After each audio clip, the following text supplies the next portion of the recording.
Antlers movie की शुरुआत एक माइन से होती है, जहां पर हम फ्रैंक नाम के आदमी और उसके पार्टनर को एक पुराने माइन में लैब चलाते हुए देखते हैं, जिसमें वो ड्रग्स बनाया करते थे। और वहां पर फ्रैंक के साथ उसका 7 साल का बेटा एडन भी था, जिसे फ्रैंक ने बाहर कार में वेट करने के लिए कहा होता है। अब हम दूसरी तरफ देखते हैं, जहां पर फ्रैंक अपने पार्टनर के साथ जाकर माइन में सामान पैक करने लगता है, लेकिन तभी उन्हें अचानक से माइन के अंदर से एक आवाज आने लगती है, जिसे सुनकर वो डर जाते हैं। लेकिन उन्हें लगता है कि कोई जानवर होगा, जिसे देखने के लिए वो वहां पर जाते हैं। लेकिन वो आवाज उनके काफी करीब आती जाती है और तभी अचानक से फ्रैंक और उसके पार्टनर पर हमला हो जाता है। और ये कोई जानवर नहीं बल्कि एक क्रिएचर होता है। और उन दोनों की चीखने की आवाज सुनने के बाद एडन भी माइन के अंदर चले जाता है और सीन यहीं कट हो जाता है। अब कहानी 3 हफ्ते आगे चली जाती है, जहाँ पर हम जूलिया को देखते हैं, जो कि अपने होम टाउन वापस आई थी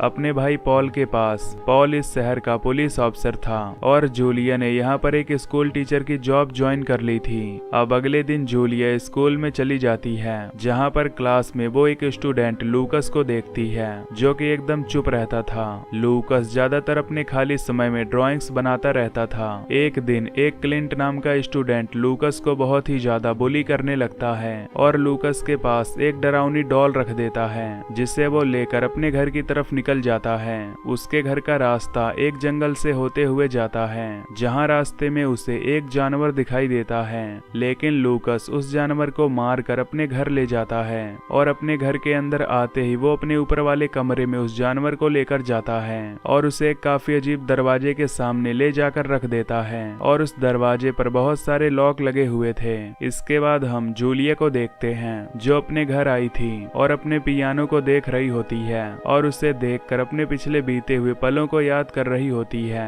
फिर यहाँ पर हमें पता चलता है कि जूलिया के फादर उसे काफी ज्यादा अब्यूज किया करते थे, जिसकी वजह से वो यहाँ से चली गई थी और अपने फादर के मरने के बाद ही वो यहाँ पर आई थी। अब हम देखते हैं लूकस को, जो कि रात को इस क्रीपी डॉल पर अपना सारा गुस्सा निकाल रहा था और उसे काट रहा होता है। तभी उसके ऊपर वाले फ्लोर से काफी ज्यादा भयानक आवाज आने लगती है और लूकस डरते हुए इस दरवाजे तक चला जाता है। दूसरी तरफ से कोई दरवाजे को तोड़ने की कोशिश कर रहा था। ये सब देखकर लूकस भी बहुत ही ज्यादा डरा हुआ था, लेकिन वो दरवाजे के सामने टॉर्च लेकर बैठा हुआ था। अब हम अगले दिन स्कूल का सीन देखते हैं, जहाँ पर जूलिया लूकस को देख रही होती है और वो लूकस को बुलाती है स्टोरी सुनने के लिए। इसके बाद हम लूकस की ड्राइंग भी देखते हैं, जो दिखने में काफी डरावनी और काफी ज्यादा अजीब होती है। अब स्कूल खत्म होने के बाद क्लिंट वापस से लूकस को पीटने लगता है, क्योंकि लूकस ने क्लिंट के बैग में डॉल का कटा हुआ सर रख दिया था। तभी जूलिया वहां आ जाती है और लूकस को वहां से नर्स के पास ले जाती है। तभी वो वहां पर लूकस के शरीर पर निशान देखती है, जिसे देखकर जूलिया को ये लगता है कि लूकस के घर का माहौल बिल्कुल भी सही नहीं है, यानी कोई उसे अब्यूज कर रहा है। इसलिए वो लूकस के घर पर फोन लगाती है, लेकिन फोन कोई भी नहीं उठाता। अब हम लूकस के घर को देखते हैं, जहाँ उस कॉल की आवाज आ रही होती है। लेकिन उस कॉल की आवाज को सुनने के बाद दरवाजे के पीछे जो कोई भी है वो बहुत ज्यादा गुस्सा हो रहा था और जोर से चिल्लाने लगता है। इसके बाद हम लूकस को देखते हैं, जो कि एक आइसक्रीम शॉप के बाहर से ही आइसक्रीम को देख रहा था और तभी वहां पर जूलिया आ जाती है और उसे ऐसा देख उसे आइसक्रीम खाने के लिए इनवाइट करती है। आइसक्रीम खाते हुए जूलिया उससे उसके बारे में पूछने लगती है। जूलिया को लूकस बताता है कि उसकी माँ नहीं है। जूलिया के उसके फादर के बारे में पूछने पर लूकस एकदम चुप हो जाता है और वहां से जाने लगता है और जाते जाते वो जूलिया को अपना पीछा करने के लिए मना करता है। अब रास्ते में हम लूकस को देखते हैं, जो कि एक मरे हुए जानवर को अपने बैग में डाल ले जाता है और अपने घर ले जाता है। इसी बीच हम जूलिया को देखते हैं, जो लूकस के घर जाती है। वहां पहुंचने पर उसे घर का दरवाजा खुला ही मिलता है, जो कि काफी अजीब बात थी। इतनी ही देर में जूलिया लूकस के फादर को आवाज लगाने लगती है और जूलिया की आवाज सुनकर दरवाजे के पीछे फ्रैंक घूरने लगता है, जिसे देखकर जूलिया वहां से भाग जाती है। इसके बाद हम लूकस को देखते हैं, जो कि घर पहुंच चुका था। अब घर पहुंचने के बाद वो उस जानवर के छोटे छोटे पीस करता है और पीस काटने के बाद वो उसे ऊपर वाले कमरे में ले जाता है। इसके बाद हम दरवाजे के पीछे उन दोनों को देख पाते हैं कि फ्रैंक तो बहुत ही ज्यादा जंगली बन चुका है, लेकिन एडन अभी ज्यादा जंगली नहीं हुआ है और यही वो वजह वजह है कि लूकस अपने फादर और छोटे भाई की देखभाल में लगा हुआ है, क्योंकि उसे लगता है कि ये दोनों बीमार हैं और वो ठीक हो जाएंगे। वो नीचे जाकर दरवाजे को अच्छे से लॉक कर देता है। दूसरी तरफ जूलिया उसकी ड्राइंग को जोड़कर देख रही थी। तभी वहाँ पॉल भी आ जाता है, जिससे वो फ्रैंक के बारे में पूछती है और साथ ही लूकस के बारे में बताती है कि उसे लूकस के लिए कैसा लगता है। उधर लूकस आराम से बैठकर ड्राइंग बना रहा था। तभी दरवाजे के पीछे से एडन उसे आवाज लगाता है कि मुझे भूख लगी है, जिसे देखकर लग रहा था कि उनकी भूख अभी भी शांत नहीं हुई है, लेकिन इसमें वो कुछ नहीं कर सकता। इसलिए लूकस भी कान बंद करके बैठ जाता है। लेकिन अपने छोटे भाई और अपने फादर की आवाज सुनकर उसकी रातों की नींद उड़ जाती है। अब अगली सुबह हम लूकस को एक जंगल में देखते हैं, जहाँ पर वो किसी जानवर को फंसाने के लिए एक ट्रैप लगा रहा था, ताकि वो अपने भाई और फादर के लिए कुछ खाने के लिए ले जा सके। इसके बाद उसे कुछ आवाज आती है, जिसे देखने के लिए वो वहाँ पर जाता है। जब वो वहाँ पर जाता है तो देखता है कि वहाँ पर एक आदमी गन लेकर खड़ा होता है, जिसे एक सड़ी हुई लाश मिली होती है। वो जंगल में देखभाली करता है। अब हम जूलिया को देखते हैं, जो कि उधर लूकस का डेस्क चेक कर रही होती है, जिसमें उसे कुछ बुक्स मिलती हैं, जिसे देखने के बाद जूलिया को पता चलता है कि वो इतना कुछ कहाँ से सीख रहा है, जिसमें उसकी एक स्केच बुक भी थी, जिसे वो ले जाकर प्रिंसिपल को दिखाती है।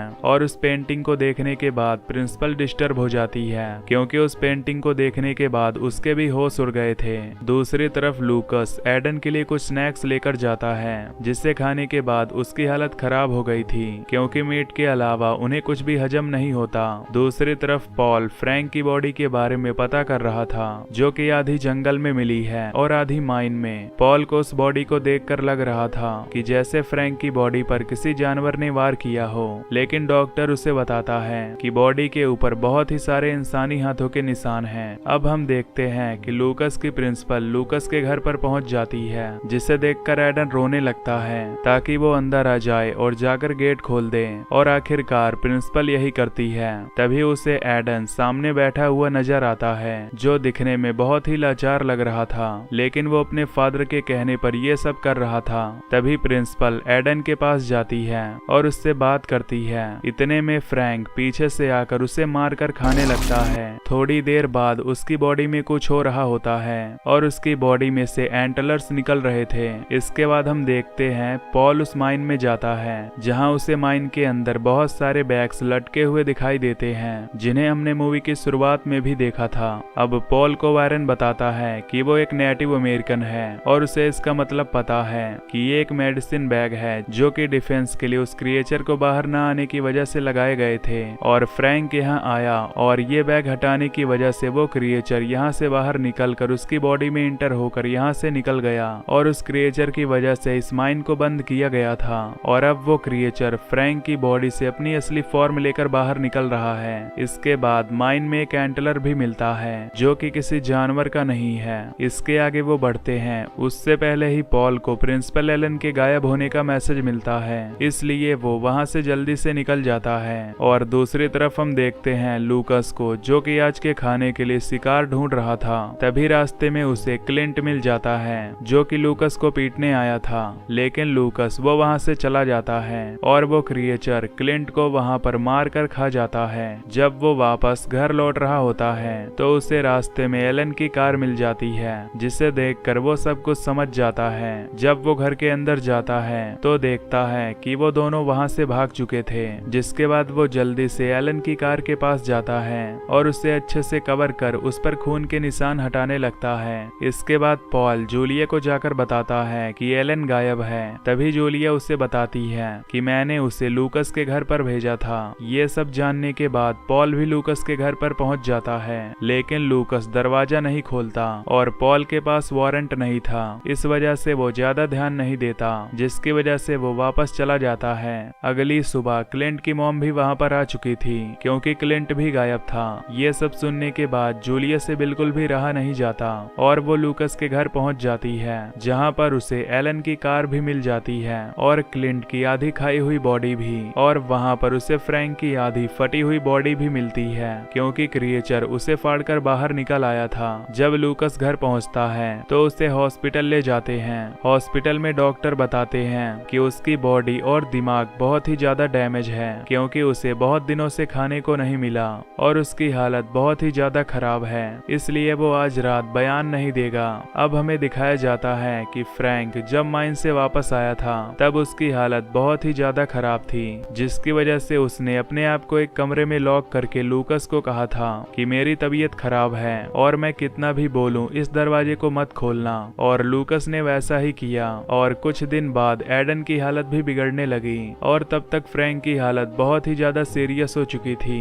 और फिर उसने एडन को भी अपने साथ अंदर ले लिया क्योंकि वो भी अफेक्टेड था और इसी वजह से लूकस बहुत ही ज्यादा परेशान था और वो रात को सो नहीं पाता था, फिर भी स्कूल जाता था और उनके लिए खाना भी दिन में लेकर आता था। तभी जूलिया और पॉल वॉरेन के पास जाते हैं क्योंकि वो इस क्रिएचर के बारे में जानता है क्योंकि वो एक नेटिव अमेरिकन था। सारे सबूत और लूकस की ड्राइंग्स देखने के बाद उसे मालूम हो गया है कि वो कैसा क्रिएचर था। वो बताता है कि ये एक नेटिव अमेरिकन वेंडिगो के शरीर की स्पिरिट है जो कि एक तरह का जंगली एंटलर्स जानवर होता है और ये जंगलों में घूमकर दूसरे इंसानों को पोजेस करके फिर उन्हें खाते हैं और ये तभी मारा जा सकता है जब ये कमजोर होते हैं और ये तब कमजोर होते हैं जब भी अपने शिकार को खा लेते हैं उनके दिल पर वार करके, नहीं तो ये किसी और बॉडी के अंदर आ सकते हैं। वो जूलिया और पॉल से ये भी कहता है कि इसके बारे में इंटरनेट पर बहुत सारी इंफॉर्मेशन इकट्ठा है, चाहे तो तुम चेक कर सकती हो। इसके बाद पॉल अपने घर जा रहा होता है तो उसे कॉल आती है और पता चलता है कि क्लिंट की बॉडी मिल गई और उसका भी वही हाल था, जिससे अब पॉल को भी विश्वास होने लगा था क्योंकि उसको वॉरेन की बात पर विश्वास नहीं हो रहा था। पॉल और जूलिया हॉस्पिटल पहुंच जाते हैं। वो वहां से लूकस को लेकर अपने घर जाते हैं क्योंकि अब उसकी देखभाल करने वाला कोई भी नहीं बचा था, इसलिए वो उसकी देखभाल करने के लिए उसे घर ले आते हैं। अब पॉल कहीं चले जाता है क्योंकि वो एक पुलिसमैन है तो उसको अपनी जॉब निभानी पड़ेगी। अब घर पर जूलिया और लूकस बात कर रहे होते हैं। जूलिया उसे बताती है कि अब तुम्हारे फादर नहीं बचे। तभी लूकस कहता है कि वो मेरे फादर नहीं हैं और मेरे फादर मुझे लेने जरूर आएंगे क्योंकि एडन के पास उसका ख्याल रखने के लिए कोई भी नहीं है। वो इस बात को नहीं समझ पा रहा था क्योंकि वो एक बच्चा था। जूलिया को उसकी बातें समझ नहीं आ रही थी, इसलिए वो डैन को बुलाती है और वो जल्दी से अंदर आता है क्योंकि पॉल ने उससे कहा था अगर तुम्हें कुछ भी गड़बड़ लगे तो तुम तुरंत वहां पर चले जाना। अब उनको यहाँ महसूस होता है कि जैसे वहाँ कोई है। तभी जूलिया लूकस को लेकर एक जगह पर छुप जाती है, लेकिन लूकस छुपना नहीं चाहता क्योंकि वो अपने फादर और अपने भाई एडन के पास जाना चाहता है। डैन पॉल को मैसेज दे देता है कि यहाँ पर कोई है। जब डैन वहाँ बॉक्स में चेक करने के लिए जाता है तो उसे वहाँ एडन दिखाई देता है जो कि पूरी तरीके से अफेक्टेड है और तभी वेंडिगो डैन पर अटैक करके उसे भी मार देता है। जिसके बाद पॉल वहाँ पहुँचता है। तभी वेंडिगो उसका स्वागत करता है और वो उसे बहुत ही ज्यादा जख्मी कर देता है और वेंडिगो वहाँ से चला जाता है और लूकस को भी अपने साथ ले जाता है। इसके बाद जूलिया एडन को लेकर और पॉल को पैचअप करके वहाँ से सीधा माइन के अंदर जाती है क्योंकि उसे पता था वेंडिगो वहाँ माइन में गया है। इसके बाद जूलिया सबको लेकर माइन में पहुँच जाती है जहाँ पर वो देखती है वहाँ वेंडिगो भी होता है जो कि एक भालू को खा रहा होता है। अब जूलिया माइन के अंदर वेंडिगो का सामना करती है और यहाँ पर जूलिया को यही मौका चाहिए था कि जब वो किसी को खाए जिसके बाद वो कमजोर पड़ जाता है और जूलिया उस पर पूरी तरीके से अटैक कर रही थी, लेकिन फिर भी वेंडिगो उस पर भारी था। लेकिन फिर लूकस उसकी मदद करता है जो कि समझ चुका था कि वो उसके फादर नहीं है। अब कैसे करके जूलिया उसको चीर फाड़ कर उसका दिल बाहर निकाल देती है जिससे कि वो मर जाता है, लेकिन इसका मतलब ये नहीं हुआ कि वो पूरी तरीके से खत्म हो गया। दूसरी तरफ हम देखते हैं कि एडन बुरी तरीके से पजस था और वो तब ठीक होगा जब वो उसके शरीर में से निकलेगा, लेकिन जूलिया उसे भी मारने के लिए जा रही थी, लेकिन लूकस उसे यह कहकर रोक देता है कि वो ठीक हो जाएगा। लेकिन असल में वो भी ये जानता है कि एडन ठीक नहीं होने वाला, इसलिए वो फिर जूलिया को नहीं रोकता। अब जूलिया एडन को पकड़कर उसका किसी तरह दिल बाहर निकाल लेती है और ऐसा करते हुए ही लूकस की पूरी फैमिली खत्म हो जाती है। लेकिन अब उसकी नई फैमिली है जूलिया और पॉल। यहाँ पॉल लूकस को अपने साथ रखना नहीं चाहता क्योंकि वो जानता है कि वो भी पजेस है और कुछ दिन बाद वो भी ऐसे ही हो जाएगा, लेकिन जूलिया को ऐसा नहीं लगता। इसके बाद जूलिया को हल्का सा हिंट मिलता है कि लूकस भी पजेस्ड है, लेकिन जब पूरी इंफॉर्मेशन मिलती है तो हम हमें पता चलता है कि पॉल भी पजेस है। जब वेंडिगो ने उसे जख्मी किया था तभी वो पजेस्ड हो गया था। इसी के साथ ये मूवी यहीं पर खत्म हो जाती है।